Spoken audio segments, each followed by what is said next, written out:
Hi there, Internet. So Tyler here and myself, we just got done watching Guardians of the Galaxy. And since we're in the car talking about it anyway, and now that we're distracting ourselves, we're most likely going to hit a deer, we figured we should just get the review out of the way right now. So, Tyler, real quick, just overall thoughts. No spoilers. No spoilers. Oh gosh. Just for now. Are we giving our opinion of the movie, whether we liked it or not, or are we just just any quick anything. Guardians of the Galaxy, Marvel's newest movie. Yeah, I am on board. Okay, so to elaborate, what he said. Honestly, this is probably one of the best Marvel movies I've seen to date. I say that and I'm going to go back later and say, well, this is better. But for right now, no, this was astounding. Like I told Tyler a couple minutes ago, I'm not even a huge sci-fi fan, which this very much is a sci-fi movie. So for those of you out there expecting another, Captain America or Iron Man, it's not. But it's great. The humor in this is really well done. Super great. And not over the top or forced. It's very natural. It does. It flows with the characters well. It works with the story. The action is great. The story itself is actually really good. You get involved in the story. You get involved in the characters. It feels just right. Like, it works. The whole thing does. Characters, they couldn't have picked a better choice for all the characters. Yeah, casting was incredible here. Batista is Drax, Zoe Saldana is Gamora. Bradley Cooper is Rocket. Raccoon. Vin Diesel, Groot, even though he only says 4 words. Yeah. It's Chris Pratt making a comeback out of nowhere. Because, ever since Everwood, or was it? Yeah, Everwood. With the piano guy. Yeah, he was in that and then did nothing forever, and then all of a sudden everybody loves him again. But I'm glad, because he actually did great in this. Yep. Man, this light is fucking bright. Who else? There's a bunch of other cameos. Well, not cameos. I mean, they were roles. But Wreck-It Ralph was in there. Was it Benicio del Toro as the Collector? Yeah. Josh Brolin as Thanos. Glenn Close. John C. Close, Reilly. Yeah. What's his name that played Kurt in Gilmore Girls? I'm sure there's at least 2 other people out there that know what I'm talking about. Karen Gillan from Karen Doctor Gillan. Who. Oh, I love her. I have to say, though, and you said it too, not as much in this movie. It's not that she did the acting bad, or that the role was bad, or even the character was bad. It's just she didn't look pretty, and usually she does. I love redheads, and A, they took her hair away, and B, she was too squishy to be a robot. You said it best. She just wasn't. It was all body paint. They didn't use any CGI, and granted, they probably spent all that money on Rocket. They did on her arm, that one arm. Well, that's not enough to look good. But I mean, even with small qualms like that, overall, the movie was amazing. So, highly recommended if you're even someone on the fence, if you don't know who Guardians of the Galaxy are, whatever. I didn't either, and still, I was amazed. This was great. Do we want to get into spoiler territory now? Because we got it at some point. Yeah. So, okay, so the first and obvious one, the big reveal at the end. Howard the Duck. Holy shit. Howard the freaking Duck. That is the last character I expected to see ever. Any other character would have been more in place. I was expecting some Ant-Man, maybe. With Avengers 2 was on the way. Out. Nope. They just kind Howard the Duck. teased/announced the Deadpool movies being made. Granted, it's a different studio, but still, it's a Marvel property. Out of all the hundreds of things they could have done, Howard the Duck is not what I thought. And it really was just a tiny little scene. He threw out a quip and it ended.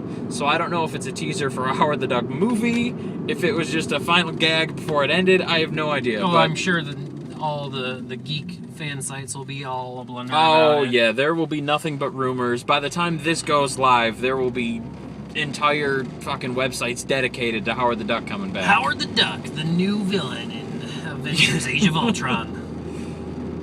But, so they got the Infinity Stone. That was the main story here, is Thanos is after the Infinity Stone, and the Guardians basically stumble across it, and each other, and have to team up to keep him from destroying the world. Except it wasn't him destroying it. I mean, initially he was It was going to, Ronan. but it was Ronan who really Which is was cool. like, I'm destroying this. He was badass. No, he definitely was. And it's good, too, because we got a hint at Thanos, but we didn't really see him in action. Yeah. So when they get to the second movie, and by the way, at the end, they did say the Guardians will be back, so there is going to be a second movie, then they can probably really throw Thanos at us and really get him up and doing things. I wouldn't be surprised if Thanos is the one that defeats Ultron in Avengers 2. Yeah? Like if he makes his way to Earth and he 'Cause says, they are enough gonna of tie this, him blah, together. blah, blah, blah, blah, I will destroy Ultron and then I'll destroy you. And then they could do an Avengers Guardians team up. That would be great. I want to see some more adventures out in the galaxy. What else is out there? Yeah. That's interesting. I'm trying to think of who else they could run into in space. If, depending, well, no, it couldn't be Deadpool again because that's Fox. But later on in Deadpool, when they do the Dead Corps, he is out in space with Deadpool and Kidpool and all them. You got the Silver Surfer, Galactus. I don't know. There's not a whole lot in space. I'm sure there's a bunch I'm missing, and I know the people that know far more about comics than I do will light us up if they see this video. Go, oh, you forgot him and him and him. But I don't. Whatever. It's 1 o'clock in the morning. People. Yeah, it's. Come on. I'm at half capacity. I'm still fathoming Howard the fucking Duck, so I don't know what's going on. And this light is really fucking blinding. I can't believe we haven't crashed yet. I don't know what else to say with just rambling and repeating myself. The soundtrack was cool. I liked the awesome like classic, mixtape. Yeah. That was awesome. That was a cool little bit. You know, all the music scenes, the dancing, and I'm just distracting you. It was really kind of funny too how they worked in again back to the humor, like the dancing and just some of the humor, just the things they put in were actually really funny. Yep. I did appreciate that in here because it didn't, like you said, it didn't feel forced. Yeah, Groot in the background, reaching up for the battery pack or whatever it was. But it wasn't out of place. It felt really good with the characters, with the story. They were still serious in times when they needed to be. So it still came out really well. I think overall ending thoughts, I would say definitely go check out this movie. Absolutely. If you have any inkling to do so, or even if you don't know what the movie is, you somehow live under a rock, or you hate comics, or whatever the case is, you don't even know what it is, and you just happen to like action movies, or comedy movies, or sci-fi movies, really, whatever the hell you like, go watch this movie and you're gonna like it. I think it's worth seeing in theaters. If you're seeing this around its release date, Yeah. go see it in theaters. Absolutely. Because it's a fun time out. It's a good movie. It's it's great action and suspense and comedy, and it's just a feel-good movie to come out of it. Yeah, like, for sure. yeah, let's get some more. And it's just a good time. The one thing I would say though, and I think we said this for Godzilla as well, don't fucking see it in 3D. Not that the 3D doesn't look good. It's Just 3D in general sucks. Yeah. All that happens, it's kind of like if you've seen my other channel, you know I play a lot of video games. And for anyone out there that has a 3DS, I'm willing to bet within the first 10 minutes of owning it, you turned the 3D off. Because it hurts your eyes, it's gimmicky, and in the end it just sucks. That's what happens in movies too. It takes away from the movie because you're trying to focus on foreground versus background and not strain your eyes, and it's just a pain in the ass and a distraction that you don't really need.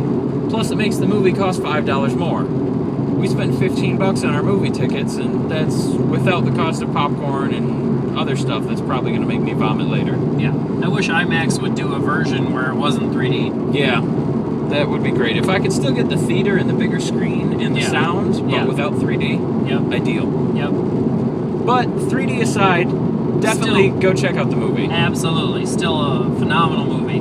Best of the Marvel in quite a long time. Yeah. I liked it better than I liked the Avengers. Yeah, actually, I can agree with that. This was definitely better than Avengers.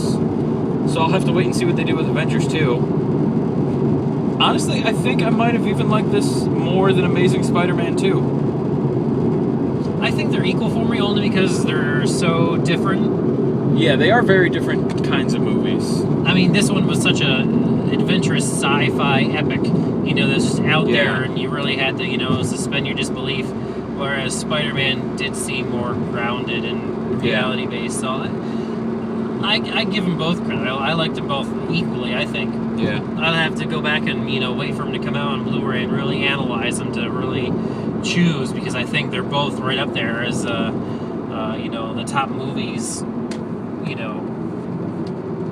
Which, by the way, if you don't manage to see it in theaters, or hell, even if you do, this is one you should go buy on Blu-ray. Amazing Spider-Man 2 as well, but definitely grab this one. And yeah, you're definitely right. I think that The Man Made of Electricity is far more realistic than The Talking Raccoon. So there is that. So yeah, I guess that's it from us. The movie was amazing. Basically everything about it was actually great. I don't think we've done a negative movie review yet, so we really should go see something shitty. Yeah, so they don't think we like everything. No, it's just nitpicking. Well, yeah, we can nitpick about little shit. We know but we're gonna go see a good movie in the theaters. I mean, Godzilla was nothing of what we were expecting at all, but it was still a good movie. Yeah. In fact, you know what? If y'all have any suggestions for movies, whatever it is, good, bad, even if you think we're gonna hate it, let us know. If people down there actually leave comments and tell us, hey, we really want you to go see this, we'll go see it. And if the movie sucks, you'll get a negative review, and that'll be that. Other than that, I think that's all we got, and I'm recording on my iPhone, so I apologize now if this video was shit the whole time and you can't see and or hear us. Hopefully you can, because I don't want to have to reshoot this again and remember everything I said. Anything else? No. Guardians of the Galaxy. Great movie. Good job, James Gunn. I have faith in you now.